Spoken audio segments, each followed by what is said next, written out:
Cek sound. Assalamualaikum warahmatullahi wabarakatuh. Selamat sore semuanya.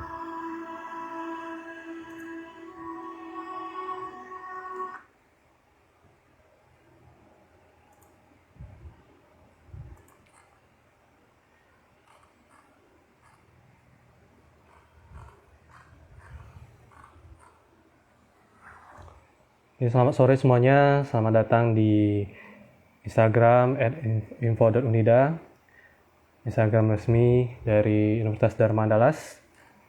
Nah, sore hari ini kita akan mengadakan kegiatan Mutiara Ramadan, yang mana ini sudah kita lakukan pada tahun lalu, dan pada Ramadan kali ini kita akan mengadakannya kembali tentu dengan yang lebih menarik lagi.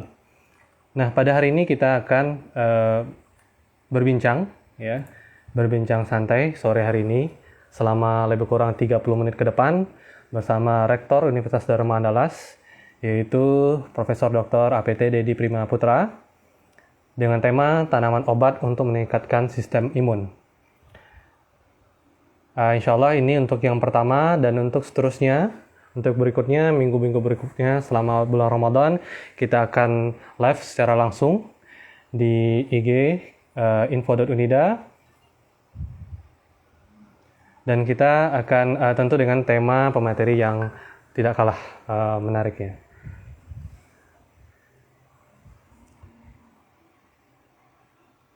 Baik, sudah banyak yang hadir, silahkan disampaikan kepada rekan-rekannya, rekan-rekan mahasiswa. Mungkin ada di sini ada para alumni yang hadir, mungkin dari umum juga hadir pada sore hari ini, yang hadir bersama kita. Nah, mungkin sedikit informasi, alhamdulillah kita di Universitas Dharma Andalas sudah membuka pendaftaran, ya. Sudah membuka pendaftaran untuk periode 2001-2022. Itu periode pendaftaran. Putus ya? Baik, sepertinya Pak Rektor sudah bergabung bersama kita.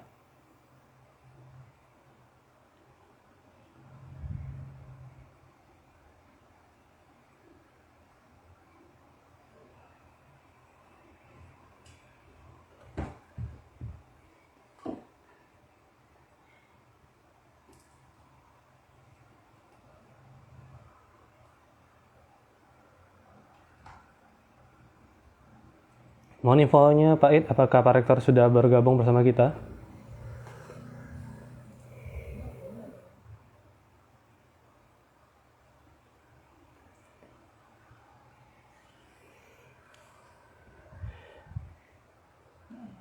Oke, selamat datang. Kami ucapkan pada seluruh sivitas akademika, para dosen, tendik, tenaga pendidikan, dan mahasiswa, dan juga alumni, dan juga para tamu undangan, dan yang mendapatkan informasi tentang kegiatan kita pada sore hari ini. Insya Allah sebentar lagi kita akan memulai kegiatan kita. Kita menunggu pembicara kita, yaitu Rektor Universitas Dharma Andalas, Profesor Dr. APT Dedi Prima Putra. Nanti insya Allah Pak Rektor akan memberikan materi pada kita tentang tema tanaman obat untuk meningkatkan sistem imun. Baik, mungkin sedikit informasi kepada kita semuanya. Universitas Dharma Andalas telah membuka penerimaan mahasiswa baru untuk tahun 2021, itu dengan periode pendaftaran dari 15 Maret sampai 29 Mei 2021. Untuk pendaftarannya bisa online lewat website kita spmb.unida.ac.id, dan juga ada call center kita atau informasi lebih lanjut lewat WA itu di 0811 6945 579, atau nanti bisa akses di website resmi kita di unida.ac.id atau di website spmb.unida.ac.id. Oke, kita sambil menunggu. Nah, tentu ini Ramadan hari yang pertama. Ya, Ramadan pertama bagi kita semuanya. Alhamdulillah, sebentar lagi kita akan berbuka puasa, akan melewati Ramadan yang pertama. Tentu Ramadan yang tahun ini mudah-mudahan ini berbeda dari tahun sebelumnya, yang mana tahun lalu kita terkendala oleh pandemi Covid. Dan alhamdulillah sekarang ini kita untuk wilayah Kota Padang ya terutama, itu sudah boleh untuk melaksanakan kegiatan berjemaah di masjid, ya sholat tarawih di masjid. Dan alhamdulillah tadi malam di wilayah sekitar rumah saya itu alhamdulillah ramai, ya, sudah ramai kembali untuk kegiatan selama bulan Ramadan ini. Ya, semoga kita berdoa bersama nih agar COVID, ya, COVID-19 ini berakhir, ya, hilang tentunya, dan tidak ada lagi banyak korban, ya, yang terkena penyakit COVID-19 ini.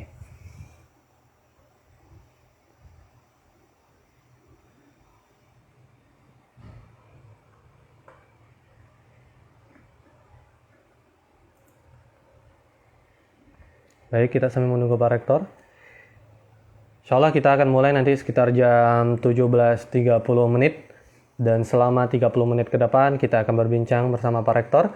Tentu nanti kalau ada tanya jawab, diskusi bisa disampaikan lewat kolom chatting, ya, kolom chat yang ada di live kita, live Instagram kita. Silakan disampaikan nama, ya, kalau mahasiswa silakan nama mahasiswa dan pertanyaannya. Dan insya Allah jika ada waktu cukup, nanti kita akan coba buka tanya jawab nanti, ya, bersama rektor kita.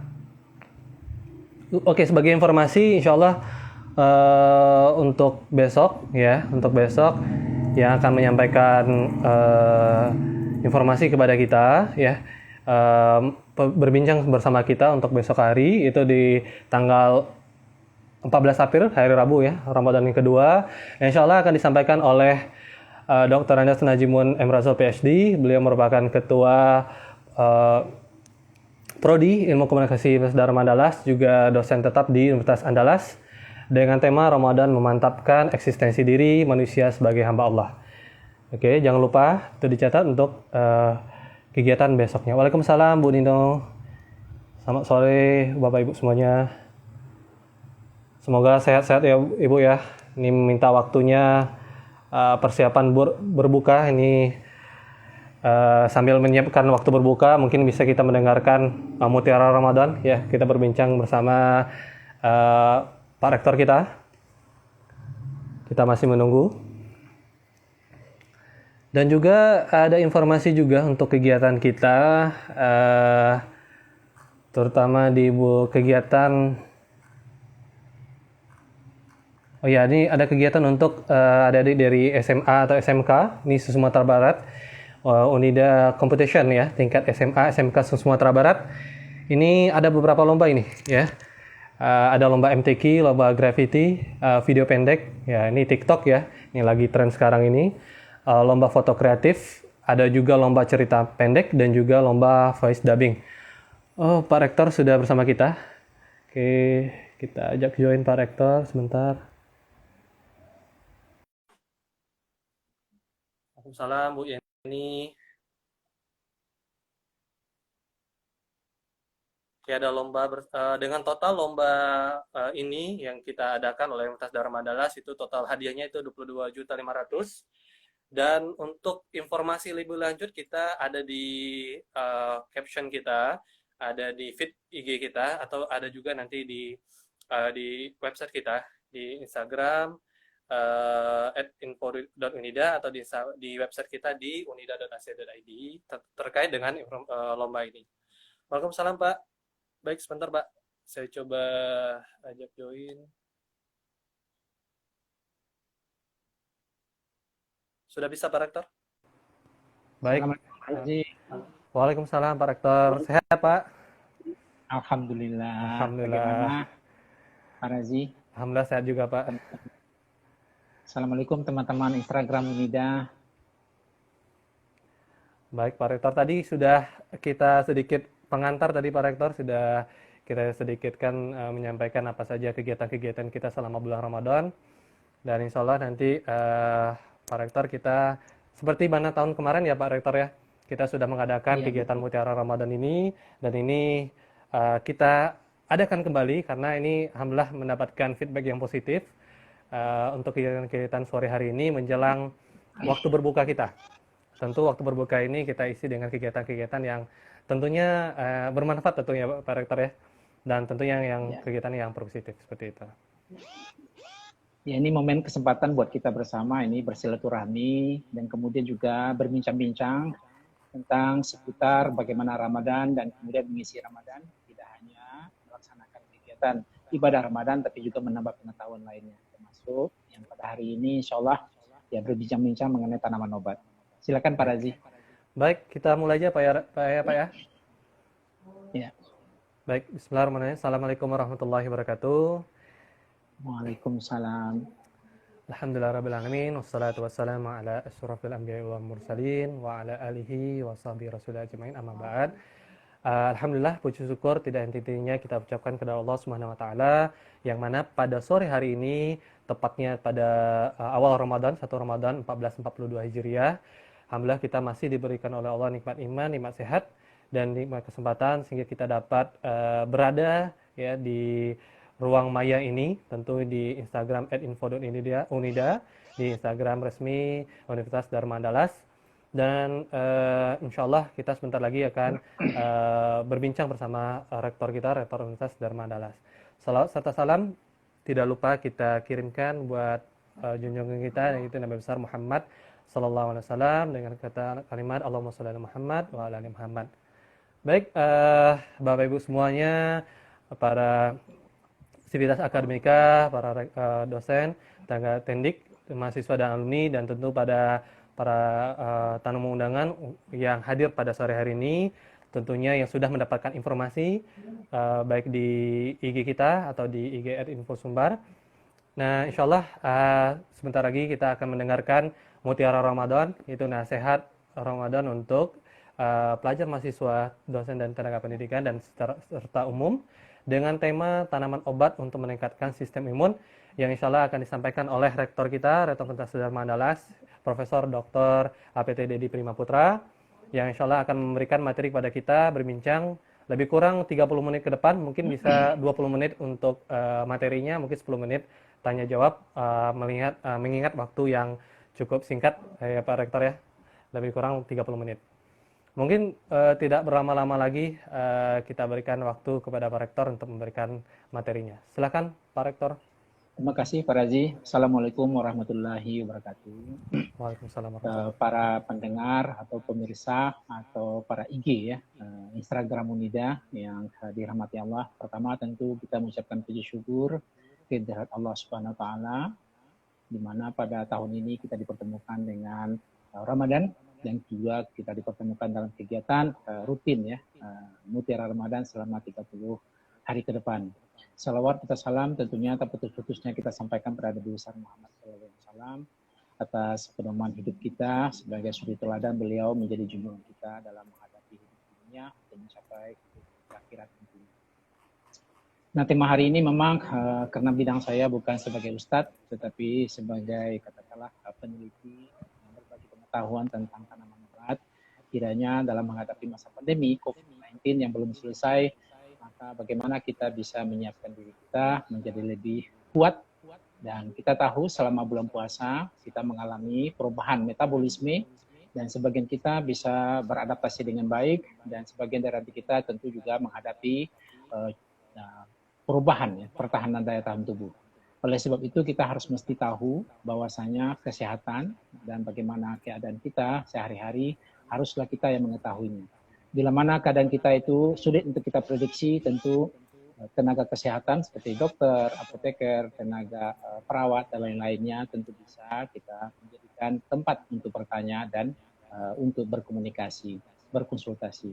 Bapak Ibu pimpinan Unida yang hadir, insya Allah saya mengucapkan waalaikumsalam. Terima kasih atas perhatiannya dan para mahasiswa dan juga para pendengar IG Unida yang sangat saya muliakan. Kita tahu bahwasanya obat itu dalam konteks undang-undang kesehatan adalah salah satu ya yang digunakan sebagai untuk bagaimana dalam proses kesehatan itu apa yang kita sebut namanya promotif, ya, preventif, ya, kemudian rehabilitatif dan termasuk diantaranya kuratif ya. Tentunya mengobati penyakit itu menjadi persoalan yang lebih sulit daripada mencegah penyakit itu sendiri.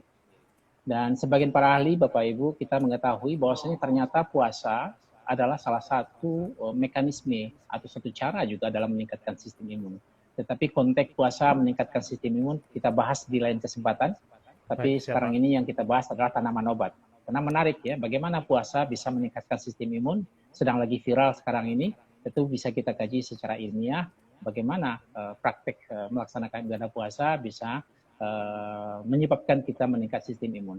Tapi secara sekilas dapat kita sampaikan Bapak Ibu, bahwasanya dalam pengobatan konvensional, yang sekarang ini kita sebut sebagai pengobatan modern, sebenarnya ada juga salah satu sistem pengobatan non-konvensional, yang kita sebut sebagai obat alternatif atau komplement. Jadi obat komplementari alternatif.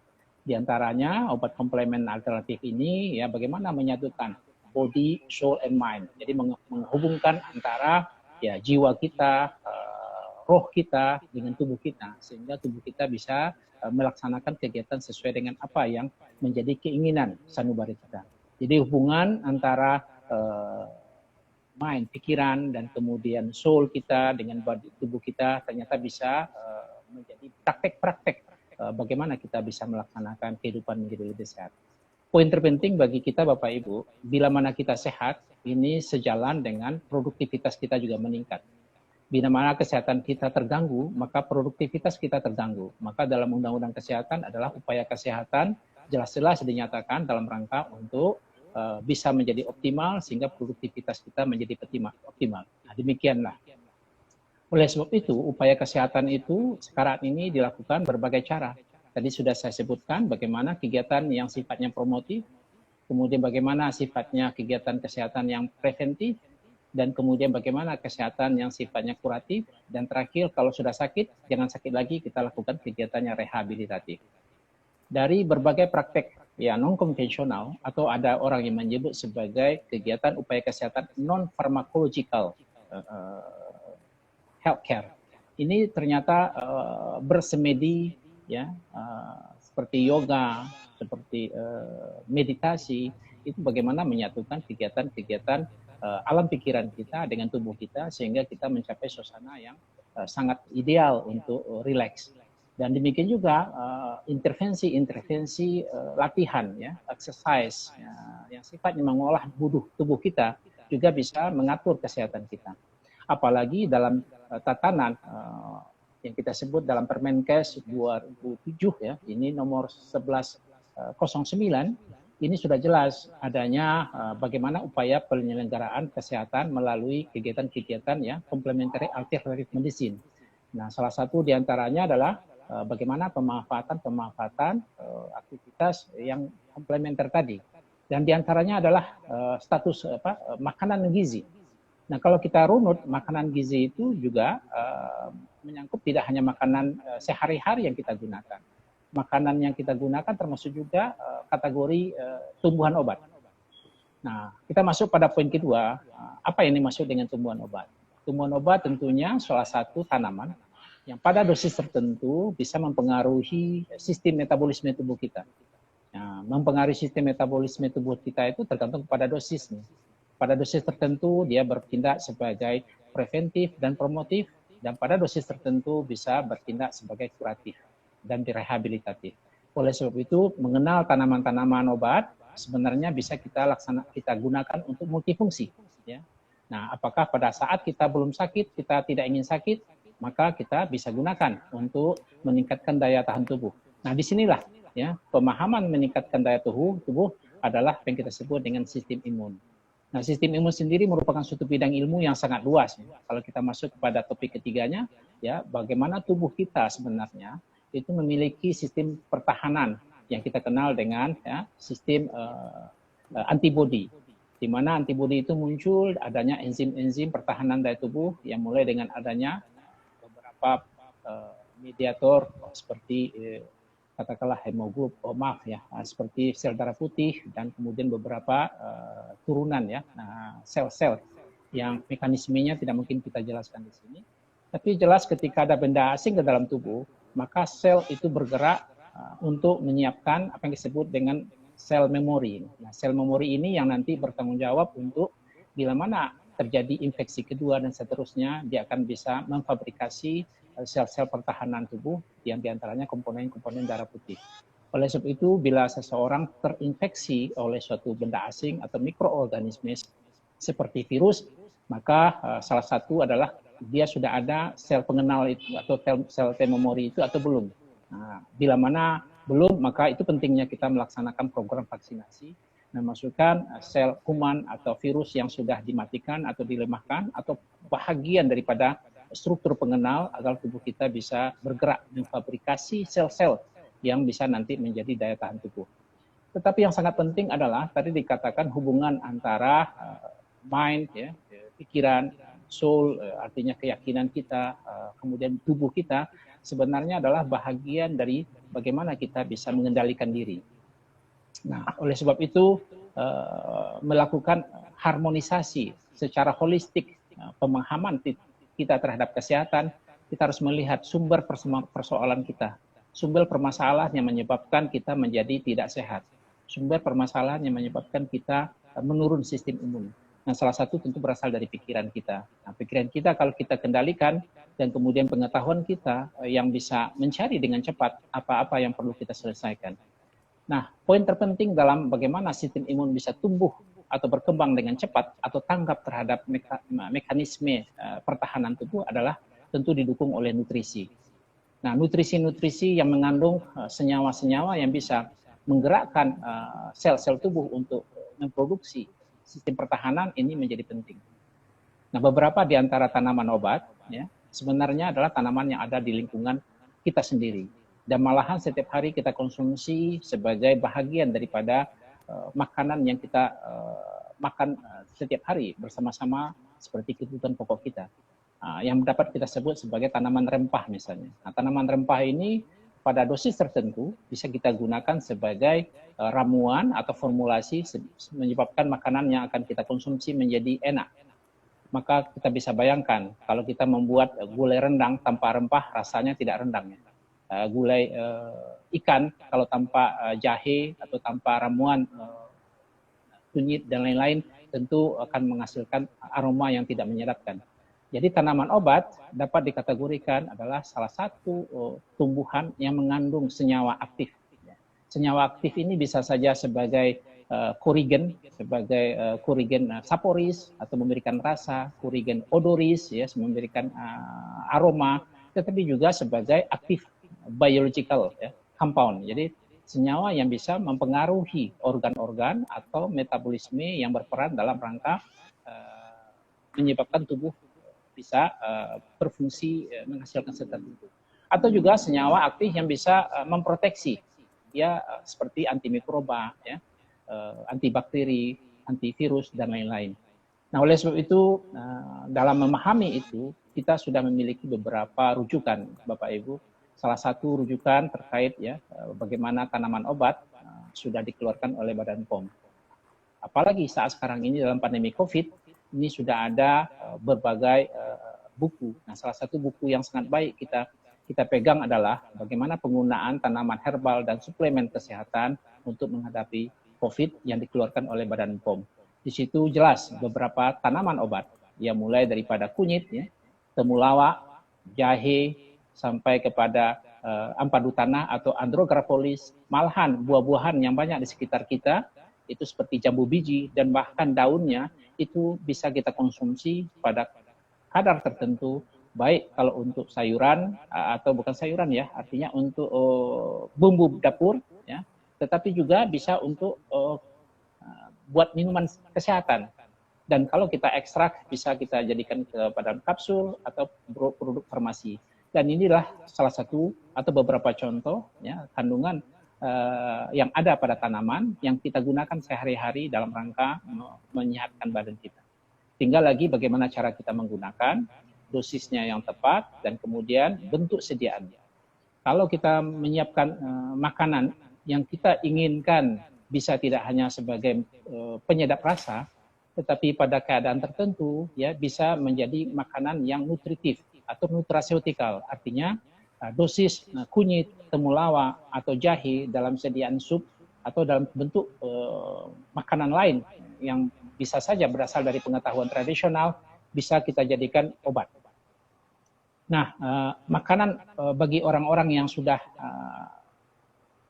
menderita atau dalam proses penyembuhan, seringkali di rumah sakit itu ahli nutrisi memberikan ya pada menu-menu spesial untuk bagaimana memperkuat daya tahan tubuh dan juga mempercepat penyembuhan. Dan itulah peranan daripada beberapa di antara tanaman rempah.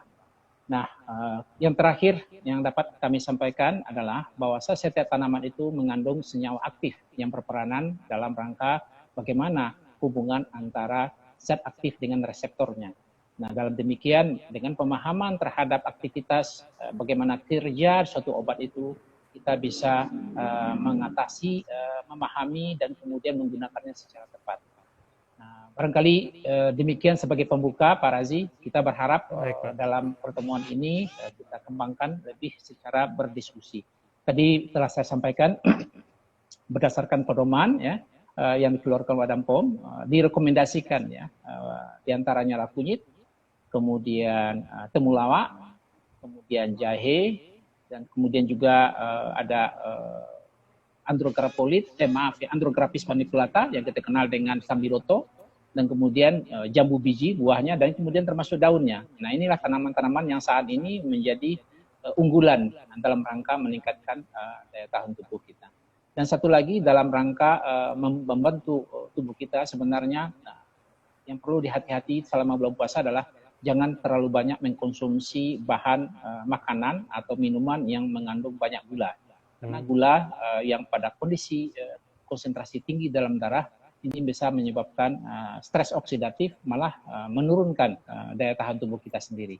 Oleh sebab itu, memang seperti yang disunahkan, mulailah berbuka puasa dengan minuman yang manis sedikit seperti kurma, tetapi kemudian diatur konsumsinya, jangan terlalu berlebihan.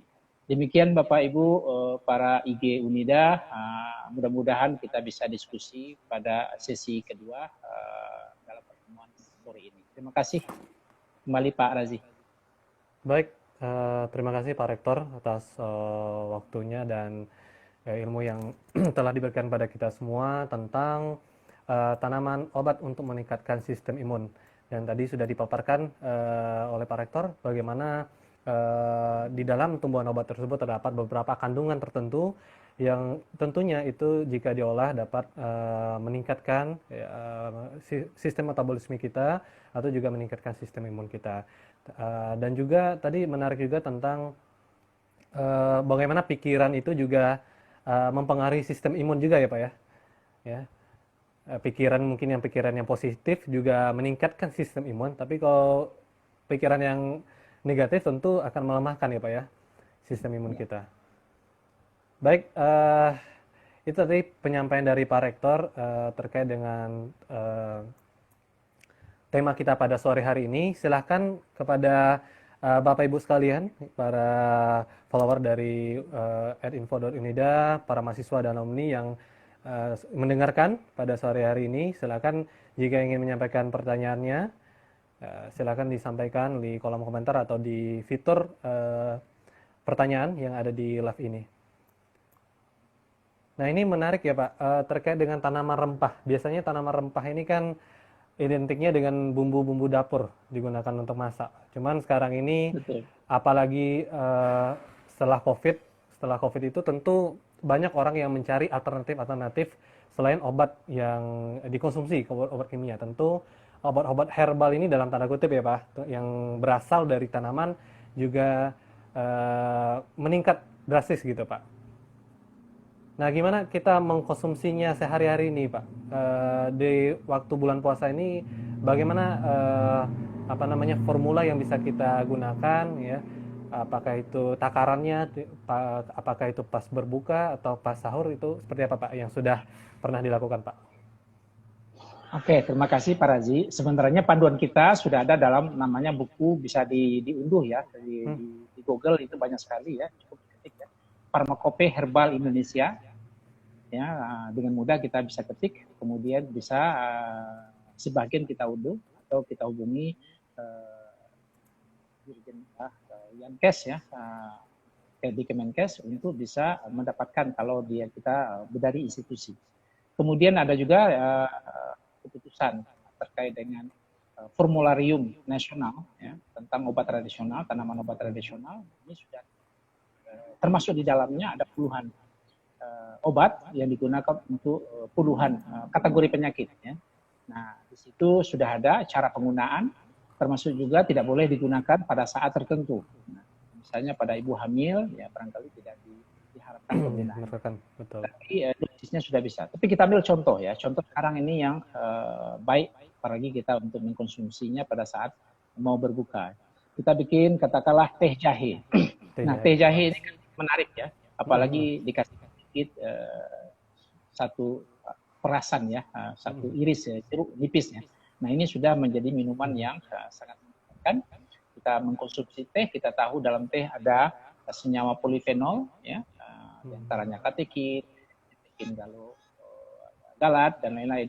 Nah, kalau kita tahu epikatekin atau katekin, epigalokatekin, kalau kita kaji secara farmakologis itu bisa mempengaruhi pembuluh darah kita. Nah, pada kadar tertentu ya, senyawa-senyawa katekin itu bisa membantu bagaimana sel ya, mengenal insulin yang ada. Ini baik sekali pada penderita diabetes tipe 2, di mana sel betanya masih ada, bagus, dan insulinnya masih ada.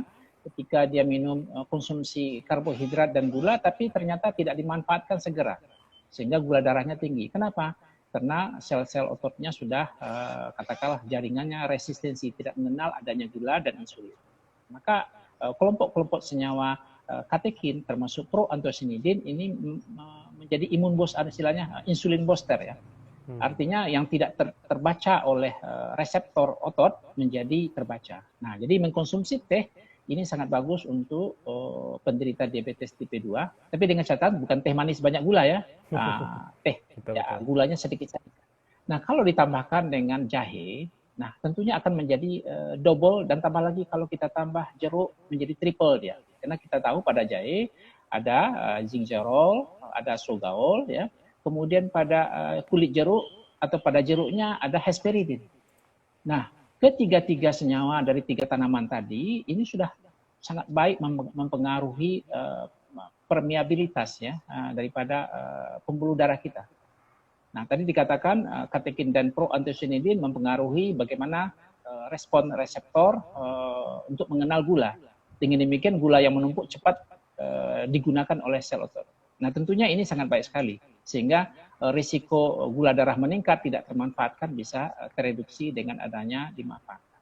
Dan akan lebih baik lagi kalau setelah kita mengkonsumsi makanan yang mengandung karbohidrat gula, maka jangan langsung tidur, tapi langsung beraktivitas. Nah, kalau misalnya kita minum segelas air yang ada gulanya dengan ada tehnya, kita langsung melaksanakan aktivitas sholat atau tarawih, dan setelah itu kita lanjutkan dengan mengkonsumsi.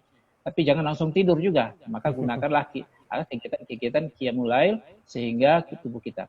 Dan yang menarik adalah selama bulan puasa kita tanpa menyadari lingkar pinggang kita menjadi kecil, ya, lemak-lemak pada perut kita berkurang, dan ini langsung tambahan.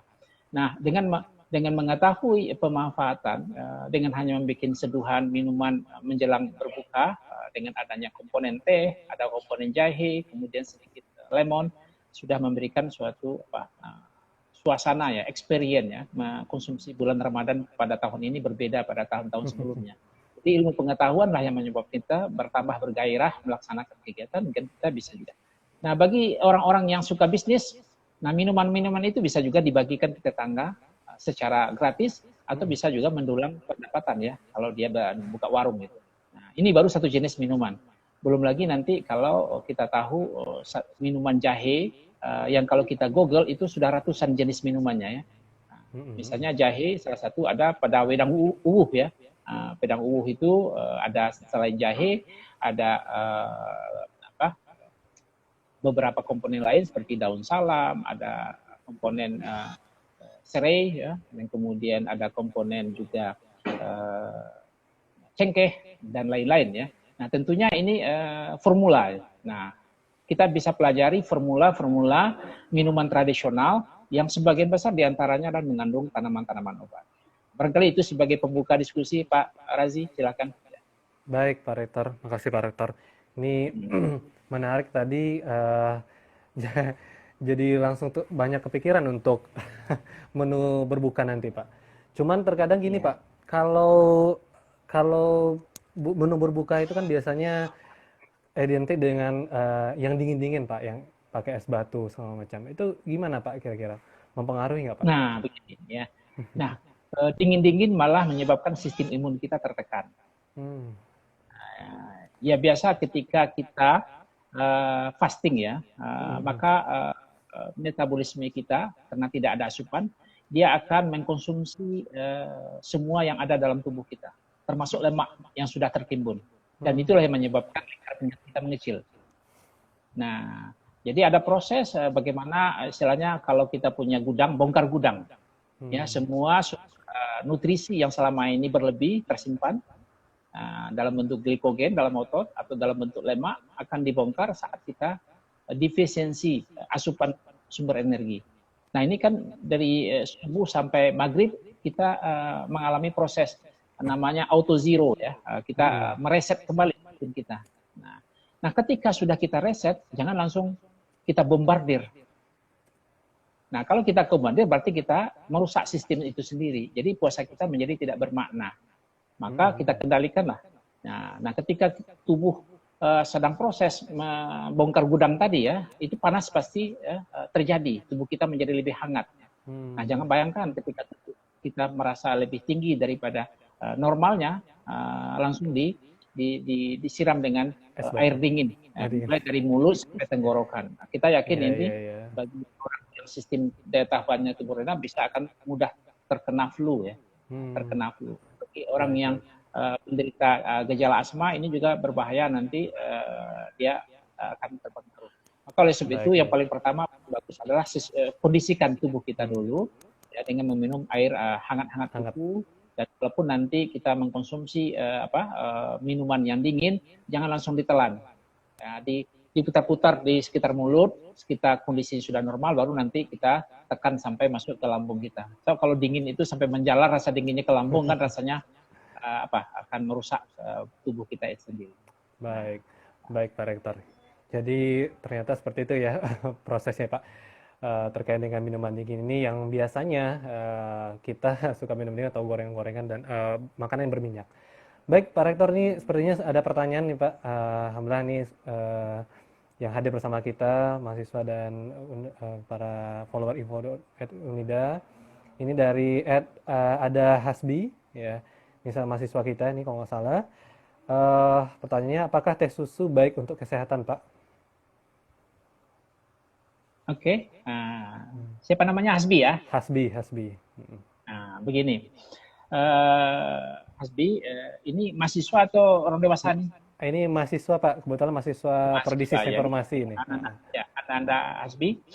Nah, kita tahu pada teh itu ada polifenol, ya. Pada susu ada protein, ya. Maka teh susu sebenarnya akan ada kompleks ya, interaksi antara polifenol dengan protein. Nah, tergantung pada keinginan kita. Nah, kalau kita konsumsi teh susu, maka otomatis kompleksnya akan lebih lama di metabolisme. Artinya harus diproses dulu. Karena antara polifenol dengan protein terjadi kompleks, ya. Terjadi reaksi. Tetapi kebiasaan, ya, reaksi yang terbentuk antara kelompok-kelompok polifenol dengan protein biasanya menghasilkan cita rasa yang enak. Tetapi di segi nutrisi nilainya sudah berubah. Jadi kalau ingin menghasilkan teh, kemudian sekaligus ini ada yang bertanya tentang mah ya. Mah ya, Pak. Iya, Pak. Mah. Mah itu biasanya kan diinduksi karena adanya tergantung ya, apakah karena lambungnya sudah mengalami infeksi oleh helicobacter atau mahnya itu pada tahap awal cenderungnya kelebihan asam lambung ya. Nah, kelebihan asam lambung biasanya dipicu oleh kecemasan. Maka kecemasan itu yang harus dikelola oleh mind tadi, otak ya. Nah, bahwasanya semua masalah itu pasti ada solusinya, jangan terlalu stres. Tetapi ketika sudah lanjut sakitnya, lambungnya sudah terlalu sehingga bakteri Helicobacter bersarang di lambungnya, maka ini tentunya harus ditangani dengan baik. Kalau tidak terjadi nanti ulkus peptikum. Nah, pertama tentu mengurangi bagaimana asam lambung itu berkurang. Yang kedua adalah ketika terjadinya sakit, maka muncul inflamasi. Ya. Nah, inflamasi ini bisa ditangani oleh berbagai cara. Selain daripada mengurangi asam lambung dengan mengelola pikiran tadi, tetapi bisa juga melalui minuman-minuman yang bisa menurunkan katakanlah herbal yang menurunkan efek atau memberikan aktivitas antiinflamasi. Nah, teh termasuk ya, teh pahit misalnya bisa membantu mengurangi efek daripada antiinflamasi tadi. Dan juga ada beberapa kelompok flavonoid ini bisa juga mengurangi daripada keluarnya asam lambung. Nah, tetapi kalau sudah dicampur dengan susu, tentu efeknya berkurang. Nah, maka kalau kita ingin mengatasi asam lambung, maka konsumsilah teh ya, hangat suam-suam kuku. Atau kalau ingin lebih bagus, nah sekarang ini bisa kita kan sudah ada penelitian ya pemanfaatan daun seduhan gambir atau teh gambir atau sirih gambir yang digunakan untuk sirih. Jangan gambir yang hitam dijual di ekspor ya, tapi gambir yang digunakan untuk sirih yang sudah murni ini ditambahkan kepada teh manis kita. Ya, teh manisnya maksudnya manisnya tidak banyak. Artinya kita buat seduhan teh yang diperkuat dengan kandungan katekin. Nah, jadi kita kasihlah teh kalau di restoran namanya teh goyang ya. Teh goyang, ya, teh tawar, manisnya Pak. ya, teh tawar ya.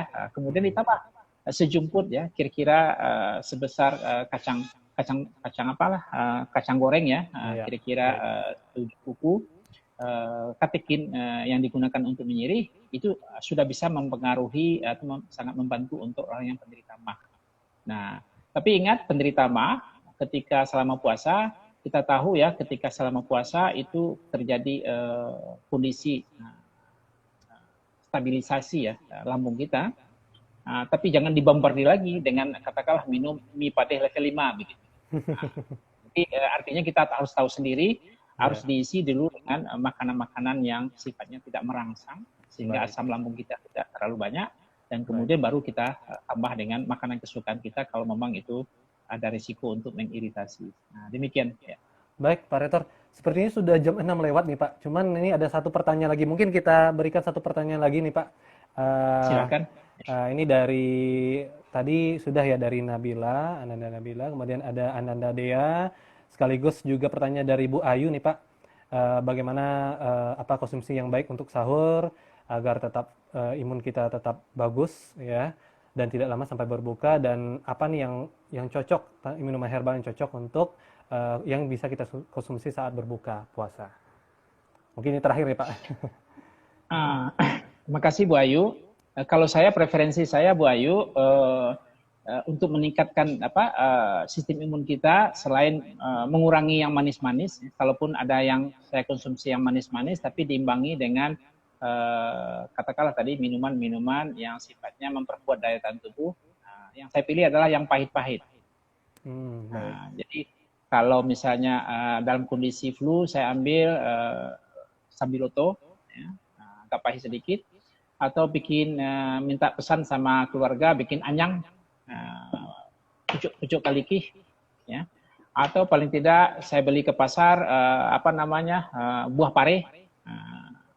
Buah pare itu kemudian dibikin katakanlah digoreng-goreng lembab sedikit supaya rasa pahitnya masih ada, dan itu ya daripada lalap kan keras. Nah, ini diperbanyak enggak apa-apa.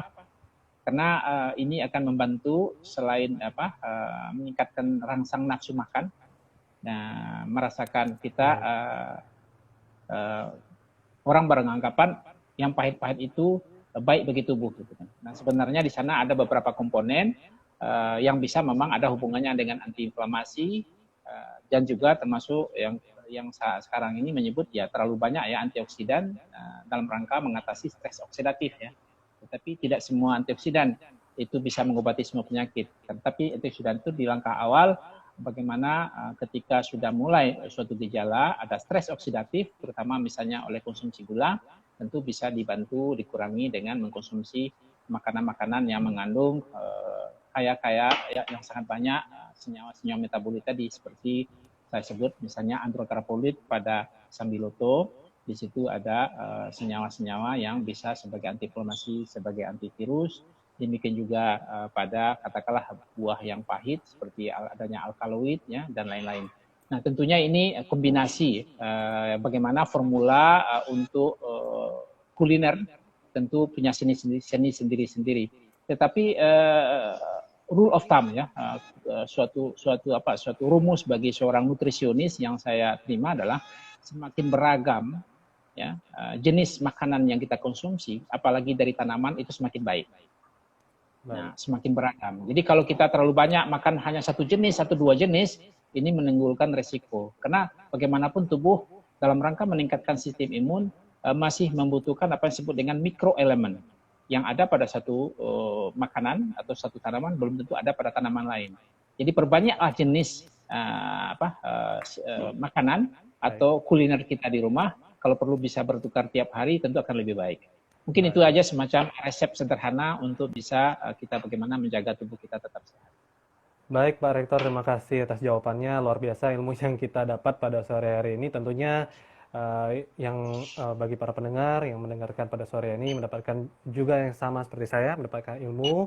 Dan jangan khawatir nanti ketika mungkin ada yang baru bergabung bersama kita, tentunya apa yang Pak Rektor sampaikan tadi, yang berbincang-bincang dari awal sampai lebih kurang 30 menit ini dapat nanti didengarkan kembali lewat IG kita, Instagram kita @info.unida, atau insya Allah nanti kita akan coba tayangkan nanti di YouTube Universitas Dharma Andalas. Baik. Sebagai penutup, Pak Razi, sebagai penutup dalam rangka melengkapkan kita meningkatkan sistem imun tidak hanya dengan makanan, ya, gizi, juga tentang ada tadi saya sebut beberapa tanaman obat, istirahat yang cukup, dan kemudian melakukan olahraga. Nah, olahraga ini tentunya kalau pada bulan puasa tentunya yang ringan dan perbanyak ibadah ya. Bagaimanapun misalnya kalau kita membaca Al-Quran, kalau sudah lebih setengah jam pasti kita berkeringat. Nah, karena kita mengatur pernafasan kita. Betul. Nah, salah satu Tai Chi adalah mengatur pernafasan. Ternyata dengan mengaji kita mengatur pola nafas kita, dan tanpa terasa kita bisa berkeringat selama kita mengaji. Baik. Nah, ini adalah bagian juga exercise, tidak hanya sholat ya, untuk ruku, sujud, berdiri, tetapi juga mengaji, diantaranya juga bisa membantu bagaimana kita memanjangkan, memendekkan, dan ternyata itu latihan tanpa kita sadari bagaimana kita mengatur pernafasan. Nah, terima kasih Pak Yaki, dan sekali lagi saya menyampaikan selamat berbuka puasa, dan mohon maaf bila ada yang kurang. Semoga ibadah puasa kita lancar dan sukses pada tahun ini. Saya kembalikan kepada Ji. Wabillahi taufiq wal hidayah. Assalamualaikum warahmatullahi wabarakatuh. Waalaikumsalam warahmatullahi wabarakatuh. Terima kasih kepada Pak Rektor yang sudah memberikan pemaparan materi pada sore hari ini. Di Ramadan yang pertama ini, alhamdulillah kita sudah dapatkan banyak sekali ilmu yang bermanfaat. Tentunya terkait dengan tanaman obat untuk meningkatkan sistem imun. Dan ini tentunya nanti kita akan terapkan ya di kehidupan kita sehari-hari, tentunya di selama bulan Ramadan ini. Terima kasih atas waktunya Pak Rektor, terima kasih atas waktunya kepada Bapak Ibu dosen, pada segenap Sivitas Akademika, mahasiswa dan alumni, dan juga kepada tamu undangan dan juga yang hadir umum yang hadir pada sore hari ini. Insya Allah kita kembali lagi pada esok hari dengan tema Ramadan memantapkan eksistensi diri manusia sebagai hamba Allah, dan insya Allah akan disampaikan oleh Bapak Dr. Andes Najmuddin M. Rasul PhD, yaitu Ketua Prodi Ilmu Komunikasi Universitas Dharma Andalas. Tentunya di jam yang sama, di jam 17.30 di live Instagram @info.unida. Baik, Bapak Ibu sekalian dan para warganet, itu saja yang bisa kita sampaikan. Terima kasih sekali lagi kepada Pak Rektor. Tentu kita saat ini menunggu waktu berbuka. Selamat berbuka puasa untuk kita semuanya, dan selamat menunaikan ibadah puasa untuk kita semuanya. Terima kasih. Saya tutup. Jika ada kesalahan dari saya pribadi, mohon maaf. Wabillahi taufiq wal hidayah. Assalamualaikum warahmatullahi wabarakatuh. Waalaikumsalam. Terima kasih Pak Rektor.